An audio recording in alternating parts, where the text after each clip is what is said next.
Doctor G V Hari, മലബാറിൽ വൻ തിരിച്ചുവരവ് പ്രതീക്ഷിക്കുന്നു. മധ്യ കേരളത്തിൽ മുൻതൂക്കമുണ്ടാകുമെന്ന് പ്രതീക്ഷിക്കുന്നു. തെക്കൻ കേരളത്തിൽ ഭേദപ്പെട്ട പ്രകടനം കാഴ്ചവെക്കുമെന്ന് കരുതുന്നു. 100-ലധികം സീറ്റുകൾ UDF ഇക്കുറി നേടും എന്ന വലിയ ആത്മവിശ്വാസത്തിലാണ്. നോക്കൂ, പരസ്യപ്രചരണം അവസാനിച്ചു. എന്താണ് നിഗമനം, എന്താണ് അനുമാനം? അല്ലേ, ഞങ്ങളെ സംബന്ധിച്ചിടത്തോളം വളരെ പ്രതീക്ഷാ നിർഭരമാണ് ഇത്തവണത്തെ തെരഞ്ഞെടുപ്പ്. അതിന് ഇവിടെ 2-3 കാരണങ്ങളുണ്ട്. ഒന്ന്, ചരിത്രത്തിലാദ്യമായി ഒരു രാഷ്ട്രീയ പാർട്ടി തെരഞ്ഞെടുപ്പിനെ ഗ്യാരണ്ടി കാർഡ് ആളുകൾക്ക് നൽകിക്കൊണ്ട്, വോട്ടർമാർക്ക് നൽകിക്കൊണ്ട് ഒരു തെരഞ്ഞെടുപ്പിനെ നേരിടുകയാണ് കേരളത്തിൽ. നമ്മൾ തെലങ്കാനയിലും കർണാടകത്തിലും നേരത്തെ ഇത് ചെയ്ത് വിജയിച്ചിട്ടുള്ള പദ്ധതി നമ്മൾ കേരളത്തിലേക്ക് കൂടി കൊണ്ടുവരികയാണ്.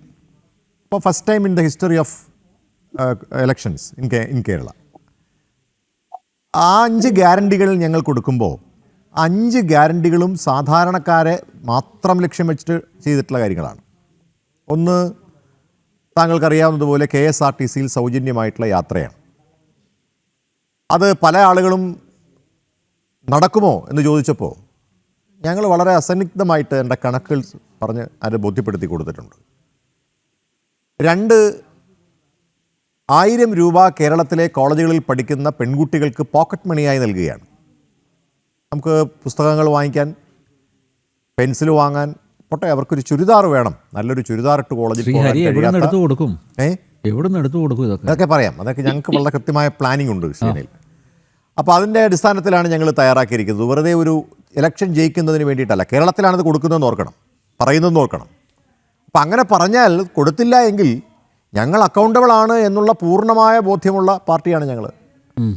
അത് ഈ 2500 രൂപ ക്ഷേമ പെൻഷൻ കൊടുക്കുമെന്ന് 2ാം പിണറായി സർക്കാരിൻ്റെ പ്രകടന പത്രികയിൽ എഴുതി വെച്ചിട്ട് കഴിഞ്ഞ തദ്ദേശ സ്വയംഭരണ സ്ഥാപനങ്ങളുടെ തിരഞ്ഞെടുപ്പിലേക്ക് വരുന്നതിന് തൊട്ട് മുമ്പ് 1600 രൂപ 400 രൂപയായി കൊടുത്തിട്ട് ഈ തിരഞ്ഞെടുപ്പ് നേരിടുമ്പോൾ പോലും 2000 രൂപ കൊടുക്കുന്ന LDFൻ്റെ കാര്യമല്ല പറയുന്നത്.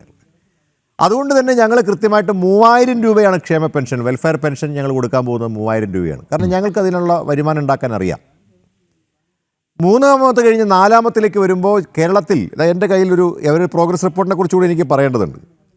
കേരളത്തിൽ ഏറ്റവും കൂടുതൽ, ഇന്ത്യയിൽ ഏറ്റവും കൂടുതൽ ആരോഗ്യ ചെലവുള്ള സംസ്ഥാനം കേരളമാണ് എന്നുള്ളതിനുള്ള രേഖകൾ, അത്തരത്തിലുള്ള രേഖകൾ എൻ്റെ കയ്യിലുണ്ട്. ഇവിടെ ഒരു ചെറിയ ഉദാഹരണം പറയാം. ഇന്ത്യയിൽ ഒരു ഗൈനക്കോളജി അല്ലെങ്കിൽ പ്രസവ കാര്യങ്ങൾക്ക് പ്രസവാനന്തര ചെലവുകൾ എന്ന് പറയുന്നത് ഒരാൾക്ക് ഒരു കുടുംബത്തിന് ചിലവാകുന്നത് 2300 രൂപയാണ്. ഇത് ഇന്ത്യ ഗവൺമെൻറ്റിൽ കണക്കുണ്ട് കേട്ടോ.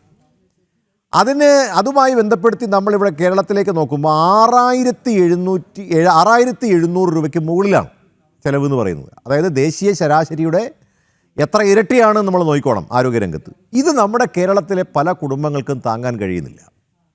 താങ്കൾക്കറിയാവുന്നതുപോലെ, നമുക്കറിയാവുന്നതുപോലെ ഒരുപാട് പുതിയ അസുഖങ്ങൾ, പുതിയ രോഗങ്ങൾ കേരളത്തിലേക്ക് വരികയാണ്. ലോകത്തെവിടെയെങ്കിലും ഒരു പുതിയ രോഗം വന്നാൽ പിറ്റേ ദിവസം രാവിലെ അത് കേരളത്തിലുണ്ടാകുന്ന ഒരു സാഹചര്യമുണ്ട്. അപ്പോൾ അങ്ങനെ വരുമ്പോൾ ഈ ആരോഗ്യ ചെലവുകളെ നമുക്ക് നിയന്ത്രിച്ചു കൊണ്ടുപോകാൻ കുടുംബങ്ങൾ പാടെ തകർന്നു പോകുന്നതുകൊണ്ട് 25 ലക്ഷം രൂപയുടെ ഇൻഷുറൻസ് പരിരക്ഷ ശ്രീ ഉമ്മൻചാണ്ടിയുടെ പേരിലൊരു ഇൻഷുറൻസ് നമ്മൾ നടപ്പാക്കാൻ പോവുകയാണ്. മറ്റൊന്ന്, ഏറ്റവും പ്രധാനപ്പെട്ട കാര്യം നോക്കൂ, ഒരുപാട് നല്ല ആശയങ്ങളുള്ള ചെറുപ്പക്കാർ കേരളത്തിലുണ്ട്. നാട് വിട്ടു പോവുകയാണെന്ന് ഇവിടുത്തെ കണക്കുകൾ നമ്മൾ അതിൻ്റെ കണക്കെൻ്റെയിലുണ്ട്. 2.5 ലക്ഷം കുട്ടികളാണ് പുറത്തു പോയി പഠിക്കുന്നത് കേരളത്തിൽ. 2.5 ലക്ഷം കുട്ടികൾ. ഇത് കഴിഞ്ഞ നമ്മുടെ 10 വർഷത്തെ കണക്കെടുത്ത് പരിശോധിക്കുമ്പോൾ 1 ലക്ഷം ഒക്കെ ഉണ്ടായിരുന്നത് 2.5 ലക്ഷം, 1.5 ലക്ഷം അധികം വരികയാണ്. എന്തുകൊണ്ടാണ് അവർ പുറത്തു പോകുന്നത്? അന്വേഷിച്ചപ്പോൾ പഠിച്ചു കഴിഞ്ഞു, നല്ല പദ്ധതികൾ മനസ്സിലുണ്ട്, പക്ഷേ പണമില്ല. ഇനി പണം ഉണ്ടാകാൻ വേണ്ടി ഒരു പ്രോജക്റ്റ് നമ്മൾ ഗവൺമെൻറ് ഇവിടെ സ്റ്റേറ്റ് ഗവൺമെൻറ്റിലോ അല്ലാന്നുണ്ടെങ്കിൽ നമുക്കറിയാവുന്ന പോലെ സെൻട്രൽ ഗവൺമെൻറ് പോട്ടെ ബാങ്കിലോ സമർപ്പിച്ചാൽ എന്താണ് ആദ്യം ചോദിക്കുക? വാട്ട് ഈസ് ദ ഷുവർട്ടി എന്നാണ് ചോദിക്കുന്നത്. എന്താണ് ഞങ്ങൾക്ക് നൽകാൻ കഴിയുന്ന ഷുവർട്ടി എന്താണ്? ഈ ചോദ്യം ഉയരുമ്പോൾ LDFന്റെ പ്രതിനിധികൾ നൽകുന്ന ഒരു മറുപടിയുണ്ട്. ഇവിടെ സ്റ്റാർട്ടപ്പ് തുടങ്ങിയല്ലോ എന്നുള്ളത്. സ്റ്റാർട്ടപ്പ് ഇവിടെ അതേ കേൾക്കാനുള്ളൂ. അതാണ് ഞാൻ പറഞ്ഞത്. ഗവൺമെൻറ്റിൽ കൊടുക്കുക സ്റ്റാർട്ടപ്പ് എന്ന് പറയുന്നത് കളയാണ് ദൂരെ. അതുകൊണ്ട് ഞങ്ങൾ പറയുന്നത് ഞങ്ങളിതൊന്നും കളയാൻ പോകുന്നില്ല.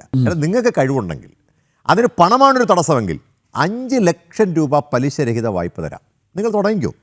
നിങ്ങൾക്ക് പണമാണല്ലോ തടസ്സം. അപ്പോൾ വായ്പ പലിശരഹിതമായി കൊടുക്കുകയാണ്. ആ പലിശരഹിതമായി കൊടുക്കുമ്പോൾ കേരളത്തിലെ മിടുക്കന്മാരായിട്ടുള്ള കുട്ടികൾ ഈ സ്റ്റാർട്ടപ്പിനൊന്നും പോകണ്ട, ഗവൺമെൻറ് നൂലാമാലകളൊന്നും വേണ്ട, നിങ്ങൾക്ക് തന്നെ തുടങ്ങാം എന്നാണ് പറയുന്നത്. അതിന് പൈസയാണ് തടസ്സമെങ്കിൽ പൈസ ഞങ്ങൾ തരാം. അപ്പോൾ ഇത്തരത്തിൽ ഒരു ഗ്യാരണ്ടി കാർഡ് എഴുതിക്കൊണ്ട് കൊടുത്തിരിക്കുന്നു വീടുകളിൽ. ഞാൻ കൊണ്ടുപോയി കൊടുത്തു, കാലടിയിലൊക്കെ ഞാൻ കൊണ്ട് ഗ്യാരണ്ടി കാർഡ് കൊടുത്തു. അല്ല ഡോക്ടർ ഹരി, അതിന് ഇന്ദിരാ ഗ്യാരണ്ടി എന്തിനാ കൊടുത്തത്? അതിന് വളരെ കാര്യമാണ്. രാഹുൽ ഗ്യാരണ്ടി അല്ല നോക്കൂ, ഞങ്ങൾ ഇന്ദിരാ ഗ്യാരണ്ടി എന്ന് പറയുന്നത് മോദി ഗ്യാരണ്ടിയാണ്. അല്ല, അപ്പോൾ മോഡി ഗ്യാരണ്ടി എന്ന് പറയുന്ന പോലെ രാഹുൽ ഗ്യാരണ്ടി എന്ന് പറയുന്നത് ഞങ്ങളുടെ ഇന്ത്യയിലെ തന്നെ ഏക വനിതാ പ്രധാനമന്ത്രിയാണ് ശ്രീമതി ഇന്ദിരാഗാന്ധി. ഇന്ദിരാഗാന്ധിയുടെ വാക്ക് നമുക്കറിയാമല്ലോ. ഇപ്പോൾ അമേരിക്ക പറയുന്നതൊക്കെ കേൾക്കുന്ന നരേന്ദ്രമോദി ഉള്ള കാലത്ത് അല്ല, എപ്പോഴാണല്ലോ നമ്മൾ ഉപയോഗിക്കുന്നത്, അന്നത്തെ കാലത്ത് അതല്ല. ഇന്ദിരാഗാന്ധി പറയും, അമേരിക്ക കേൾക്കും, ഇതായിരുന്നു. അപ്പോൾ അത്ര ഉറപ്പുള്ള ഒരാളാണ് ഇന്ദിരാഗാന്ധി. അപ്പോൾ ഇന്ദിരാഗാന്ധിയുടെ പേരുകൾ കൊടുക്കണമെന്ന് ഞങ്ങൾ തോന്നി, ഞങ്ങളത് പറഞ്ഞു. അതുകൊണ്ട് ആ കുഴപ്പമൊന്നും ഉണ്ടാവില്ല, അതുകൊണ്ട് കുറച്ചുകൂടെ ഉറപ്പുണ്ടാവുകയുള്ളൂ. അപ്പോൾ ശ്രീ രാഹുൽ ഗാന്ധിയാണത് പ്രഖ്യാപിച്ചത്. അത് താങ്കൾ കണ്ടല്ലോ, പുത്തരിക്കണ്ടം മൈതാനത്ത് ആ ഇന്ദിരാഗാന്ധിയുടെ പേരുള്ള ഗ്യാരണ്ടികൾ പ്രഖ്യാപിച്ചത് ശ്രീ രാഹുൽ ഗാന്ധിയാണ്. അപ്പോൾ അതുകൊണ്ട് ഇത്രയും കാര്യങ്ങൾ ജനങ്ങളുടെ മുമ്പിലേക്ക് വച്ചുകൊണ്ടാണ് ഞങ്ങൾ ഈ തെരഞ്ഞെടുപ്പിനെ നേരിടാൻ പോകുന്നത്. ഒരു കാര്യം കൂടി പറഞ്ഞ് അവസാനിപ്പിക്കാം. താങ്കൾ ചോദിച്ചല്ലോ, ശ്രീ ജലീലിനോട് ചോദിച്ചു, ഈ പ്രോഗ്രസ് കാർഡ് 97%. അതെ, ഞാനിത് അത്ഭുതം തന്നെ, എനിക്ക് ഭയങ്കരമായ അത്ഭുതമാണ് തോന്നിയത്. അതിൻ്റെ കാരണം എന്താണെന്നറിയോ? സാധാരണഗതിയിൽ ഒരു കോഴ്സ് പഠിച്ചാൽ ആ കോഴ്സ് അവൻ പഠിച്ച് പെടുക്കനായോ, അല്ലെങ്കിൽ അവൻ എന്തെങ്കിലുമൊക്കെ മനസ്സിലായോ, അവൻ എന്തെങ്കിലും കാര്യങ്ങൾ ചെയ്യാൻ കഴിയുമോ എന്നുള്ളത് മറ്റുള്ളവരാണ് വിലയിരുത്തുന്നത്. അങ്ങനെയാണല്ലോ അല്ലേ? 10ാം ക്ലാസ്, ഞാനും അനിലൊക്കെ 10ാം ക്ലാസ് പാസ്സായിട്ടുണ്ട്. അപ്പോൾ 10ാം ക്ലാസ്സിൽ പരീക്ഷ എഴുതിയിട്ട് ഞാൻ തന്നെ നോക്കി എനിക്ക് 100 മാർക്ക് എന്ന് ഞാനല്ല പറയേണ്ടത്. അത് പറയേണ്ടത് അതുമായി ബന്ധപ്പെട്ട് നമ്മളെ പഠിപ്പിച്ച അധ്യാപകരായിരിക്കണം. ഇത് പറയേണ്ടത് ജനങ്ങളാണ്. നിങ്ങൾക്ക് 97 മാർക്കുണ്ട് എന്ന് പറയേണ്ടത് നിങ്ങൾ സ്വയം പ്രഖ്യാപിക്കുകയല്ല വേണ്ടത്. അതാണ് ഞാൻ പറയുന്നത്. ഒരുതരം മനോനില തെറ്റിയ അവസ്ഥയിലാണ് ഇവർ പോയിക്കൊണ്ടിരിക്കുന്നത്. പ്രോഗ്രസ് കാർഡ് ഈ തെരഞ്ഞെടുപ്പിൽ മെയ് 4-ാം തീയതി കേരളത്തിലെ ജനങ്ങളാണ് ആ പ്രോഗ്രസ് കാർഡിന് മാർക്ക് ഇടുക. നിങ്ങൾ പ്രോഗ്രസ്സിന് മാർക്ക് ഇടുക. അല്ലാതെ നിങ്ങൾ തന്നെ പരീക്ഷ എഴുതുക, നിങ്ങൾ തന്നെ മാർക്ക് ഇടുക, നിങ്ങൾ തന്നെ എനിക്ക് 100-ൽ 100 എന്ന് പറയുകയും ചെയ്യുന്ന ഇത്രയും വലിയ ഒരു ഭയങ്കരമായിട്ടുള്ള എന്താ പറയുന്നൊരു തമാശ ഞാനിതിനു മുമ്പ് കേട്ടിട്ടില്ല. അതിന് വേണമെങ്കിൽ 1-2 പ്രോഗ്രസ് കാർഡ് ഒരു കാര്യം കൂടെ ഞാൻ പറയാം. ഇവിടെ അല്ല, എൻ്റെ കയ്യിലിരിക്കുന്ന പുസ്തകത്തിനകത്ത് കൃഷിയും മത്സ്യബന്ധനവും എന്ന് പറയുന്ന മേഖലയിൽ ഞാനിത് പ്ലാനിംഗ് ബോർഡിൽ നിന്ന് എടുത്തിട്ടുള്ള ചില കണക്കുകളാണ് കേട്ടോ.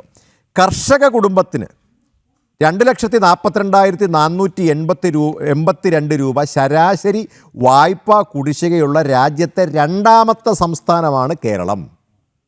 എത്ര? കർഷക മത്സ്യ കുടുംബങ്ങൾക്ക് മിനിമം 2.5 ലക്ഷം രൂപ വായ്പ കടമാണ്. ഓർക്കണം.